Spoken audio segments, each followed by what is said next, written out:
Greetings, gentlemen and ladies, I am the old school game snob, and in today's video I am just having the absolute most fun with an Immortal Cold Blizzard Sorceress. Oh, this girl is so powerful. Oh, she's so fun. Let me show you around. Let me give you the tour.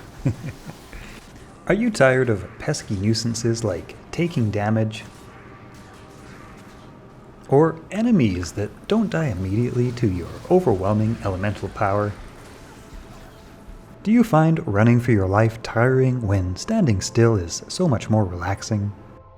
Well, if you answered yes to any of these questions, then the Immortal Cold Blizzard Sorceress may just be for you. Let's take a closer look at this build. On the skill tree side of things, we have 1 point into warmth. This helps with our mana regeneration. Our mana is our life thanks to energy shield. In the lightning tree, we have 16 hard points into telekinesis. This gives us a nice 1-to-1 ratio for absorbing damage that is taken to our mana instead of to our health pool. Now you could increase this up to 20 if you like and do a little bit less damage with your blizzard, and then you would actually only take 75% of damage, and that might not be a bad way to go. That being said, from my trials and testing, a 1-to-1 ratio is working pretty darn good, and I know there's this tendency to get obsessed with min-maxing and getting the absolute most out of a thing, but actually when you're playing, what I find is achieving that perfect balance of enough is really the better way to go. So what I try to do with my builds is find that point which is enough, which is really functional, and then save points for something else. For those of you who don't know, telekinesis gives a synergy to energy shield. Basically, it reduces the damage taken to your energy shield, which usually takes damage on a 2-to-1 ratio. So you take 100 points of damage, then your energy shield would absorb 200 points of damage to your mana. Having 16 hard points into telekinesis reduces this to a 1-to-1 ratio. And if you actually put in 20 hard points to telekinesis, you would actually only take 75% of damage to your mana, effectively providing damage reduction, which is very nice. Okay, let's look at energy shield next. I actually only have 4 hard points. That is to get my absorb up to around 70-71%. I find this amount is pretty good. Not much damage actually gets through with the gear that I'll talk about in a minute. You can increase this a little bit if you like. You could reduce this a little bit if you like, but I find right around here is nice. And this is also good because after this point, I only start getting 1% per point that I spend. So the amount of benefit per point becomes quite a bit less, and I'd rather save that for some more cold damage. Speaking of mana, we have enough strength to wear our Monarch shield, and then the rest of our points go into energy. You might want a little bit for dexterity to equip something like Wizard Spike or the Blade of Alibaba. It really depends on what gears and charms you have to get those little strength and dexterity boosts, but pretty much everything into mana and enough to wear your gear for strength. Of course, we have 1 point into static field. This helps bring down bosses. And on the cold tree, I have 1 point into frozen armor. This gets my defense up nice. Less things hitting me is better. I take less damage. It's more survivability. That's a point well spent. Now, we have 20 hard points into Blizzard, maxing that out. We have 20 hard points into Glacial Spike. And we have 20 hard points into Ice Blast. From here, I have actually just 5 points into Cold Mastery. Now here's the thing with Cold Mastery. In Hell mode, most of the monsters that you're going to face have somewhere between 0 and 50% resistance, if they're not immune to cold entirely, I mean.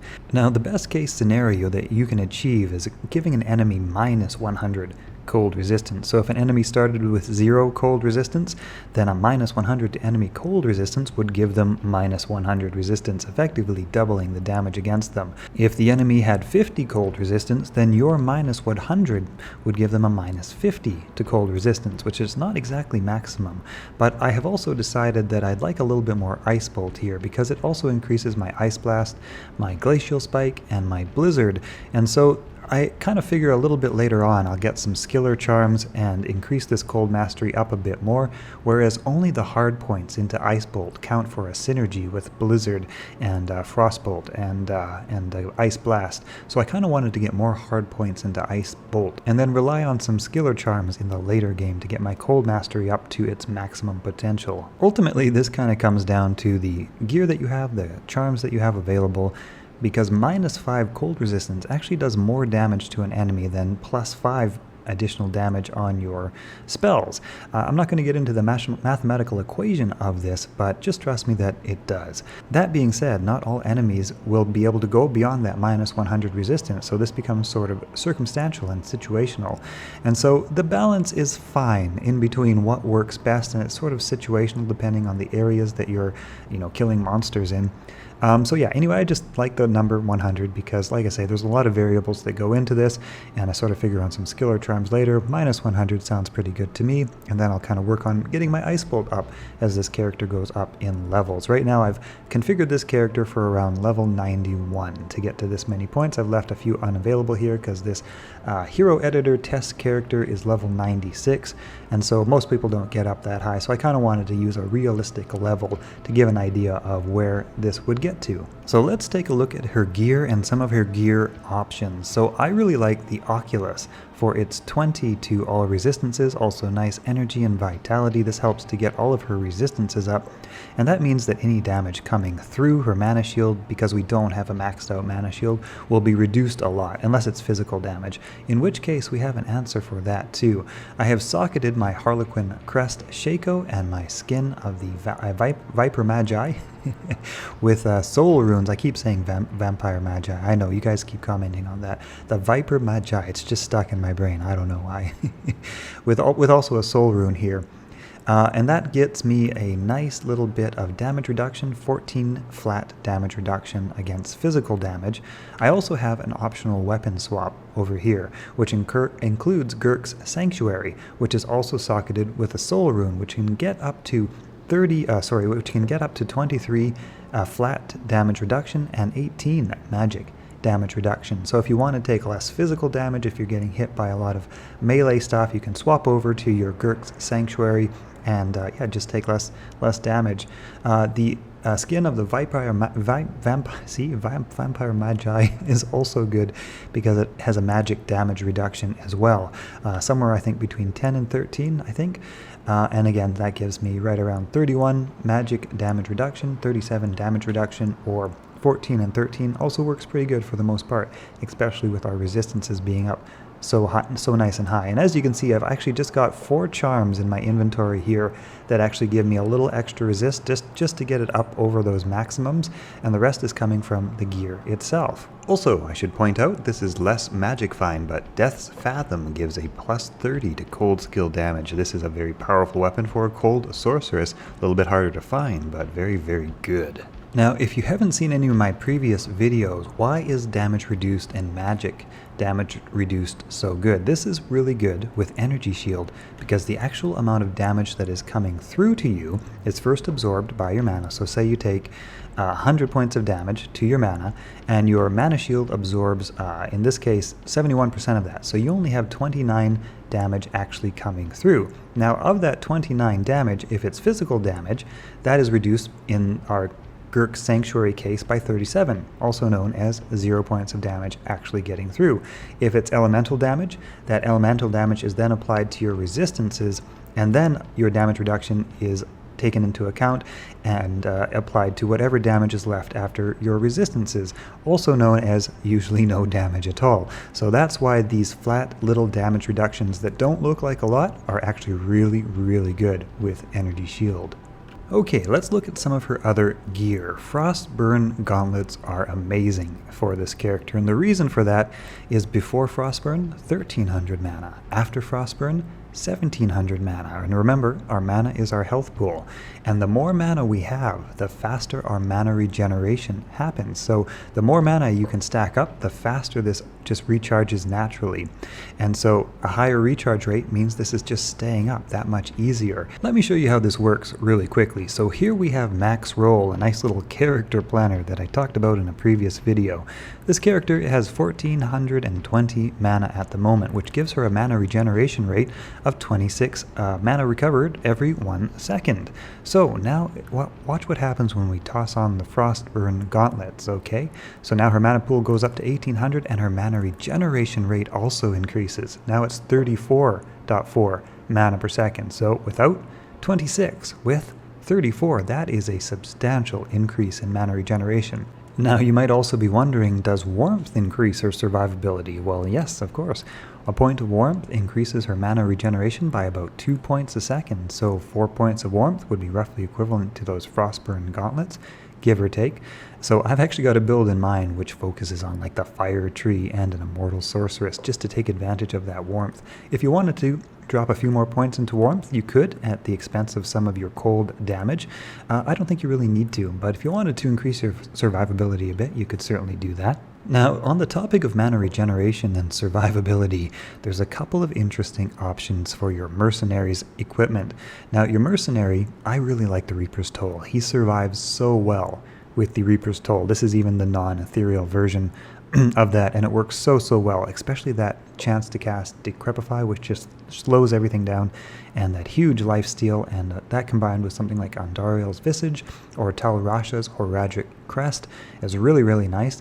And then a rune word like Treachery or Fortitude, really good. Your mercenary will be an absolute machine, and you do want your mercenary to be an absolute machine because he will take care of those cold immunities for you. Those are otherwise going to ruin your day. But if you have a strong mercenary, he'll really help with those. The other interesting option here is the Insight rune word, which gives you a level 17 meditation aura, or up to level 17, I should say. This helps your mana regenerate more quickly and, of course, increase your survivability. Now, I do find that the Reaper's Toll works better just because it slows everything down so much, and so you take less damage that way. So your mana is actually taking less damage instead of fighting to recover more quickly. I find the Reaper's Toll is better, although the Insight is also good. Okay, let's take a look at some of her other gear. Like I said, I have the Harlequin Crest Shaco, really nice for that big bonus to life and mana. Of course, mana increases our survivability because that's our life, and life is our life, so that's also good. A bit of damage reduction and that 50% better chance of getting magical items. We'll talk about Magic Find in just a minute. For her Amulet, I have Mara's Kaleidoscope for its big bonus to resistances, also +2 to all skills. You could swap this out, of course, and try to get your resistances up with charms and other things like that, but Mara's is very nice. I have the Spirit Monarch, of course, that probably just kind of goes without saying. Obviously, +2 to all skills, resistances, a nice bonus to mana as well. That's a very helpful item in getting that mana up and that regen up. For her rings, now there's a few options here. I've got a Stone of Jordan. You can also do something like 100 mana and faster cast, or even just 100 mana. Again, we're wanting to get that mana recharge rate up. That's kind of the most helpful thing in the Immortal Sorceress's build design. Like I say, that's our survivability right there. Some other interesting options might include Nature's Peace, which gives us damage reduced, of course, very helpful in reducing any damage that gets through our shield. Or Dwarf Star, also kind of interesting in that it also reduces magic damage. So you can kind of swap stuff around depending on where you're farming. Now for the belt, I'm currently using Thunder God's Vigor. This is a great belt because of that increase to maximum lightning resist, and that lightning absorb is also pretty cool. That of course means that any damage getting through that is lightning damage will be absorbed and turned into health. Up to 20 points of it, whatever the amount that comes in. So this is really helpful for small amounts of lightning damage, like say from the scarab beetles. Of course, not a lot of lightning damage actually gets through our shield, but what does, it's kind of cool to get it to turn into health. But the main thing that I'm doing with her gear here is basically just stacking up where my resistances are weak. The Inferno Stride boots are cool because of that, again, +10 to maximum fire resist. So this character now, if damage gets through her energy shield, reduces lightning by 85 and reduces fire by 85, 75 poison resist, 75 cold resist. So she's just really tippy-toppied up. That's a word, tippity-toppied up in terms of defensive survivability. And oh yeah, and let's not forget, she is an absolute damage machine. So super duper defensive, super duper offensive. That's why I love this character. She's just so powerful. Now, currently, the Oculus is cool because of that bonus to Magic Find, right? So a lot of you like to play the Sorceress for that Magic Find, right? So that's really important.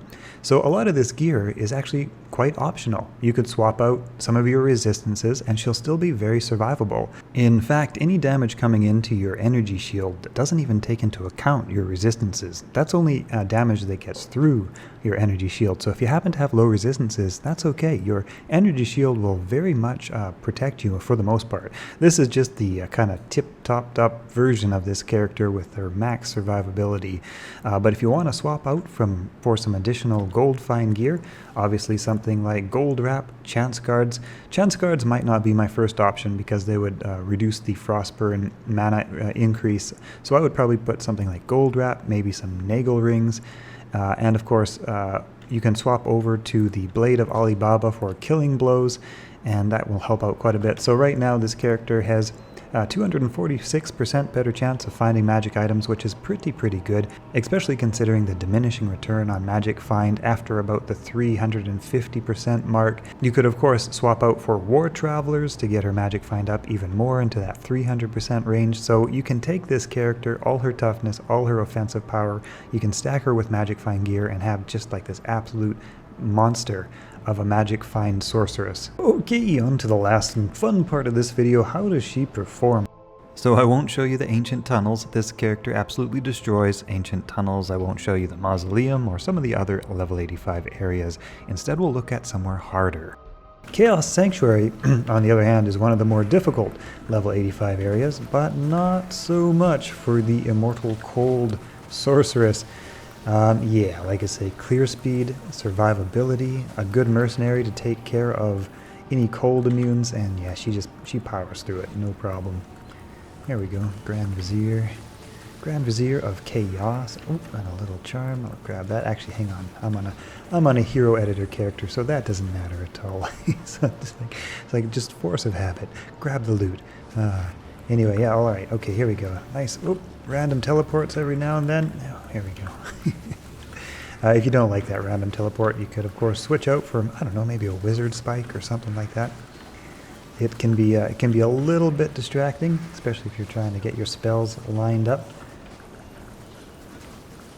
But yeah, really good clear speed on this character. And as you can see, the mercenary is still at tippy-toppy health, no problems going on there whatsoever. And I'm going through pretty fast here just to show you how clumsily you can play this character and still have her, you know, survive and kill stuff, right? So you might be a little bit more careful than me. But yeah, she absolutely clears the room in a good way. All right, let's head over to let's do some cows. Whoop. Oh, shield came off. Gotta watch that energy shield doesn't come off somehow, because when you run out of mana, that'll take your energy shield off, and you gotta watch to make sure to put that back up, because that's fairly important. You need that to not die. Okay, here we are at the Moo farm. And her clear speed on cows is just really good. Let's see if we can find a nice big group of them. Let's see, 4 is not enough. No, we need more than 4. We need 8's okay, but it could be better. That's a little bit better. Let's do these guys. There we go. 1 spell and they all just start falling down. 2 spells and, well, they all start falling down some more. Which ones didn't get hit? Alright, let's see. And the nice way to kind of combo this is with your Glacial Spike. So you cast your Blizzard, you follow up with some Frozen Spike, you wait for another Blizzard to be ready, some Glacial Spike rather, and that kind of keeps stuff from getting to you. And also, you know, deals out a bunch of extra damage. If you want to do more damage, then the Ice Blast is the way to go. That's better for sort of a single target. But if you want to kind of slow down a bunch of stuff, Glacial Spike, it's a nice combo. The cooldown on Glacial Spike isn't shared with Blizzard. It is a little bit shared, but mostly not shared. So you can basically Blizzard and then Glacial Spike a couple times, back to Blizzard when it's reset. And that's how she does it. Clears the cows, no problem. Alright, and last off, I'd like to show how good this character is at taking down Bale's minions with a properly geared mercenary, of course. You can see just how quickly she clears out the waves. I know it may look like this is in fast forward, but no, this is real time, real speed. She's actually killing these things that quickly. The death mages slow things down a little bit, just a tiny bit, so you just kind of teleport your mercenary on top of them. He goes whack whack, and doesn't take too long. She's so good at taking down the council members. These guys absolutely melt to her Blizzard. Like, look at that. What was that, 3 seconds? I don't know. Then you just got to wait for the Hydras to be gone. And, oh, the Venom Lords, no problem. These guys absolutely melt as well to her Blizzard. Like, look at that. So fast. Even the Minions of Destructions, the kind of toughies of the group, go down so fast. Usually, Lister, the Tormentor, is not cold immune. Every now and then he is, though, and that's why good Mercenary is the way to go. A little bit of static field to help him out, and then, yeah, Mercenary for the win. Here we go. A little bit. Slowing this down a little bit, but, you know, not too bad. A few extra hits. There we go. And on to Bale himself. Oh, she's so fast at taking down Bale. Like, look at that. Halfway down. Of course, static field helps a bit, but even without static field, her Ice Blast and her Frozen and her Blizzard combined work really well. Take down Bale super fast. All in all, Bale runs take 4 minutes with this character, give or take. So yeah, really fast Bale runs. Alright, alright. Okay, so on to the very last thing. What are this character's weaknesses? Well, you might have guessed it. Mana burn. And how do you deal with mana burn? Run away! Thank you to the, almost 20,000 of you who have subscribed to the Old School Game Snob channel. You guys are rock stars. Thank you. I appreciate the support and see everybody in the next video.